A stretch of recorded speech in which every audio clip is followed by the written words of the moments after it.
बिस्मिल्लाहिर्रहमानिर्रहीम। अस्सलाम वालेकुम नाज़रीन, मेरिट न्यूज़ के प्रोग्राम पिन पॉइंट में मैं हूं जावेद किमन। आज हम दो इश्यूज़ पे बात करेंगे। एक तो जो सेशन जज साहब हैं अटक के, उन्होंने अटक जेल का जो एक पोल खोला है उसके ऊपर बात करेंगे, जो उनकी रिपोर्ट थी। और दूसरा, जो 2 दिन से एक पाकिस्तान की सियासत के अंदर खलबली मची हुई है, आरफ अलवी साहब ने जो एक बड़े वसूख के साथ बात की थी कि मैंने वो दस्तखत नहीं किए जो आर्मी एक्ट और ऑफिशियल सीक्रेट एक्ट के ऊपर। वो ड्रामा भी समझ लें कल काफ़ी हद तक तो ख़त्म हो चुका हुआ है, लेकिन इसको मज़ीद आगे थोड़ा सा खंगाला जाएगा और उसके बाद बहुत सारी चीज़ें सामने आएंगी। क्या मुश्किलात किसके लिए पेश होंगी, कौन सा आगे जाके फंसेंगे और कौन सी जेल में इनमें से भी एक जाएगा, इस पर बात करेंगे। तो सबसे पहले बात करते हैं कि हुकूमत ने, पीडीएम ने तो खैर आखिरी अयाम के अंदर खान साहब अरेस्ट हुए थे तो उसके बाद तो उनका रोल ही ख़त्म हो गया था। लेकिन कुछ ये कहा जा रहा था कि हम खान साहब को हर तरह की सहूलियात मुयस्सर कर रहे हैं, चेयरमैन तरीके इंसाफ जो उनकी बात कर रहा हूँ। लेकिन जो रिपोर्ट बनाई है सेशन जज अटक जो है उन्होंने, और वो रिपोर्ट पेश की है कि जो उनके एतराज़ात थे चेयरमैन पीटीआई के वकीलों के, वो बिल्कुल दुरुस्त हैं। कि एक तो दीवार भी उनके वाशरूम की छोटी है, कैमरे भी लगे हुए हैं और उनको वो सहूलतें मुयस्सर नहीं हैं। तो पहली बात तो ये है कि ये कैमरे लगाना भी इंसानियत के ख़िलाफ़ है। फिर ठीक है, वो साबिक़ वज़ीर-ए-आज़म तो है ना पाकिस्तान के, उनके इख्तिलाफ़ात किन किन के साथ हैं, किन के साथ लड़ाई है और वो लड़ाई चल रही है, वो अलग बात है। लेकिन एक कैदी को उसका बुनियादी हक़ है कि उसको सहूलतें वो दी जाएँ, और वो उसमें कोई शक नहीं है, दो राय भी नहीं है। बल्कि कल रऊफ़ क्लासरा साहब जो हैं वो इस बात के ऊपर मैं देख रहा था कानों को हाथ लगा रहे थे कि बड़े बोल नहीं बोलने चाहिए। यही खान साहब अमेरिका के अंदर खिताब करते हुए कह रहे थे कि मैं जब वापस पाकिस्तान जाऊंगा तो मैं ऐसे ही उतरवा दूंगा, जब अपोजिशन और पीडीएम के लोग जेलों में थे।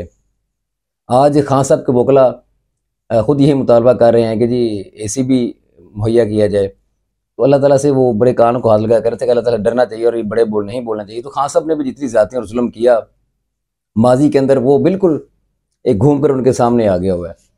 तो ये इंसान को याद रखना चाहिए कि अगर आज मैं कर रहा हूँ तो कल मेरे साथ भी हो सकता है। बहरहाल ये कि जो जो उनका बुनियादी हक़ है वो उनको सहूलतें मिलनी चाहिए। जो कैमरा है वो भी इस तरह कैमरे उसके ऊपर नहीं लगने चाहिए कि 4 फीट की दीवार है वाशरूम की, जहाँ वो गुस्ल भी नहीं कर सकते, वाशरूम में बैठे तो प्राइवेसी नहीं है। तो ये जो रिपोर्ट उनकी थी, इसने काफ़ी हद तक हुकूमत का ये भांडा फोड़ दिया है, जिसमें दावा किया जा रहा था जी खान साहब को, ये चेयरमैन तहरीक इंसाफ को बड़ा सहूलतों के साथ रखा जा रहा है। सहूलतें, पहली बात है, खुदा न खासा जेल में अल्लाह ताला किसी को लेके ना जाए, और सहूलतें वहाँ पे क्या होनी है। हाँ, जिनको होती हैं फिर वो होती हैं, लेकिन सियासत में आपको पता है कि फिर जब ये लड़ाइयाँ और जंगें शुरू होती हैं तो फिर बहुत आगे तक जाती हैं। और इससे साबिक़ वज़ीर-ए-आज़म ने ये भुगती भी हुई हैं। शहीद ज़ुल्फ़िकार भुट्टो साहब ने भुगती, उसके बाद बीबी शहीद ने भुगती, फिर उसके बाद मियां नवाज़ साहब ने, और अब इमरान खान साहब ने। अब बात करते हैं कि आरफ अलवी साहब ने जितने वसूख से ये कहा था कि मैं अल्लाह को गवाह बनाकर कहता हूँ, आप यकीन करें कि मैं एक लम्हे के लिए 100% यकीन कर गया था कि आरफ अलवी साहब अपने मनसब और ओहदे के मुताबिक जो वो झूठ नहीं बोल सकते, वो बिल्कुल दुरुस्त फरमा रहे होंगे। उनके सेक्रेटरी ने कल ये भांडा फोड़ दिया और कहा जी आज 21 अगस्त तक वो जो बिल है वो सदारती चैम्बर के अंदर मौजूद पड़ा है। ये गुत्थी तो सुलझ गई ना, दस्तखत किए हैं या नहीं किए। आइन का 75A जो है वो यही कहता है कि अगर मुश्तरका पार्लियामेंट जो है वो अगर किसी बिल की मंजूरी देती है और उसके बाद सदर के पास जाता है, अगर वो 10 दिन तक दस्तखत नहीं करते तो वो बिल तस्वर किया जाएगा। अब 21 अगस्त तक, ये 18 अगस्त तक इनको चाहिए था कि ये बिल वापस भेज देते। मज़े की बात ये है कि ऐसा तो नहीं होता ना कि ये बिल आ गया और ये वापस ले जाएं जी, उसके ऊपर मिनट्स लिखे जाते हैं और उसके ऊपर भी दस्तखत होते हैं, वापसी भेजने के लिए भी ऑब्जेक्शन लगा के दस्तखत किए जाते हैं। उसके बाद फिर उनका जो सेक्रेटरी है, ये सेक्रेटरी लॉ जो है वो साथ एक मिनट्स लिख के देता है और उन ऑब्जेक्शन को हाईलाइट करता है कि ये प्रेसिडेंट साहब ने इस पर ऑब्जेक्शन लगाए हैं कि ये बिल में से अगर आप ख़त्म करें तो उसके बाद मैं दोबारा बना के भेजे तो साइन कर दूंगा। लेकिन ये उन्होंने, अच्छा इसमें दो चीज़ें आती हैं, दो चीज़ें हैं। एक तो ये खबर भी है कि शायद वो ये वज़न नहीं उठाना चाहते थे आरिफ अलवी साहब, इतने दो बड़े अहम कानून हैं तो मैं पंगा नहीं ले सकता बड़ों के साथ, तो दस्तखत भी नहीं कर सकता। वो क्या कहते हैं, समुंदर भी और आग भी है, किधर छलांग लगाए बंदा, वो हिसाब था कि चेयरमैन पीटीआई को या पीटीआई को अपनी जमात को ये कह सकते हैं कि जी मैंने तो दस्तखत किए नहीं, और वो उन्होंने कार्ड खेल दिया। और दूसरी तरफ भी मुतमिन कर सकते हैं जी, अगर मैंने साइन भी नहीं भी किए तो 10 दिन के अंदर वो कानून तो बन गया, आपका तो काम हो गया। असल में उन्होंने अपनी स्किन सेव की थी, लेकिन स्किन सेव करने के बाद ये जो बात वो कर बैठे हैं कि जी मैंने दस्तखत किए ही नहीं है, और मैं अल्लाह को गवाह बनाकर कहता हूँ, साथ में माजरत जो की है उन्होंने, वो की है अपने पीटीआई की क़यादत के साथ, क्योंकि उनको पता नहीं था कि इतनी जल्दी एक्शन होगा और असद उमर साहब, शामिल कुरैशी साहब अंदर हो जाएंगे, और उसके बाद खान साहब भी इसी साइफर के केस के अंदर तले जाएंगे। इस वजह से जब उनको पता चला कि ये तो रैपिड एक्शन हो गया, अब देखें ना, कल के अंदर फौरी अदालत कायम हुई है, और वही जो एटीसी के जज साहब हैं उनको अजाफी चार्ज दे दिया गया, और साथ ही शामिल कुरैशी साहब को वहाँ पेश कर 4 दिन का रिमांड ले लिया गया।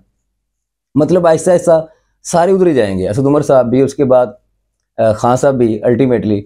अब उसमें ये बहस छिड़ी हुई है, अगर इसके ऊपर दस्तखत तो है नहीं, या तो फ्रांसिक होना, अगर जैसे आरिफ अलवी साहब ने कहा कि जी मेरे जाली दस्तखत हुए हैं, सैकड़ों के हिसाब से स्टाफ होता है प्रेसिडेंट हाउस का, पूरा डिपार्टमेंट, ला का पूरा डिपार्टमेंट है, इससे पहले बिल आते भी हैं, वापस भी जाते हैं, साइन भी होते हैं।